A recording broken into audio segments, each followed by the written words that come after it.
નવસારીના દાંડી દરિયામાં 7 લોકો ડૂબ્યા, 3 લોકોનો બચાવ અને 4 લોકોની શોધખોળ હાથ ધરી. નવસારીના દાંડીના દરિયાકાંઠે રવિવારની રજામાં ફરવા આવેલા 3 પરિવારના 7 લોકો દરિયાના પાણીમાં ગરકાવ થઈ ગયા હતા. ચકચાર મચી જવા પામી હતી. પોલીસ જવાનો અને હોમગાર્ડ જવાનોએ 3 લોકોને બચાવી લીધા હતા, જ્યારે માતા અને 2 પુત્રો સહિત 4 લોકો લાપતા થતાં શોધખોળ હાથ ધરવામાં આવી હતી. તેમજ ફાયર ફાઈટરની ટીમ અને સ્થાનિક તરવૈયાની મદદથી શોધખોળ કરી રહ્યા છે. હાલ સલામતીના ભાગરૂપે પોલીસે દરિયાકાંઠેની અન્ય પ્રવાસીઓને દૂર કર્યા હતા.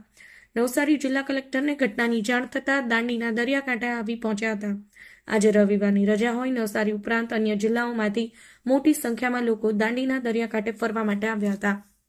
દરિયાકાંઠે લોકોના નાહવાની મોજ માણી રહ્યા હતા, ત્યારે અલગ અલગ 3 પરિવારોના 7 લોકો ડૂબ્યા હતા. જેવા 2 પરિવારો વિપુલભાઈ ઈશ્વરભાઈ હળપતિ, રાકેશ અને અતીશ નામના 3 વ્યક્તિને બચાવી લેવાયા હતા.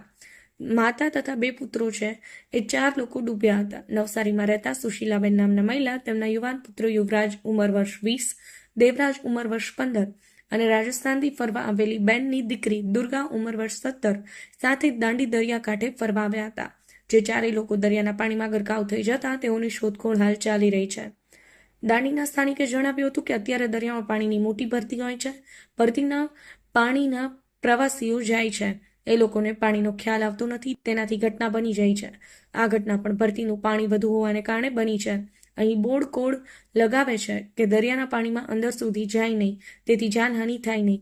દાંડીના દરિયામાં આજે મોટી ભરતી હોય તેથી 4 લોકો ડૂબી ગયાની જાણ થતાં નવસારી ફાયર બ્રિગેડની ટીમ ઘટના સ્થળે પહોંચી ફાયર ટીમ ઉપરાંત સ્થાનિક તરવૈયાઓ બોટની મદદથી દરિયામાં શોધખોળ કરી રહ્યા છે. જલાલપુર પોલીસની ટીમ પણ દાંડીના દરિયા કિનારે પહોંચી તપાસ હાથ ધરી હતી. આજે રવિવારની રજાઓ અને ગરમી હોય તેથી નવસારી ઉપરાંત આસપાસના જિલ્લાઓમાંથી મોટી સંખ્યામાં સહેલાણીઓ દાંડીના દરિયા કિનારે ફરવા માટે આવ્યા હતા. જોકે બપોરના સમયે સહેલાણીઓની ડૂબી જવાની ઘટના બનતા જલાલપુર પોલીસે સલામતીના ભાગરૂપે અન્ય સહેલાણીઓને દરિયા કિનારેથી દૂર કરવામાં આવ્યા હતા. બ્યુરો રિપોર્ટ, સમય 24 ન્યૂઝ.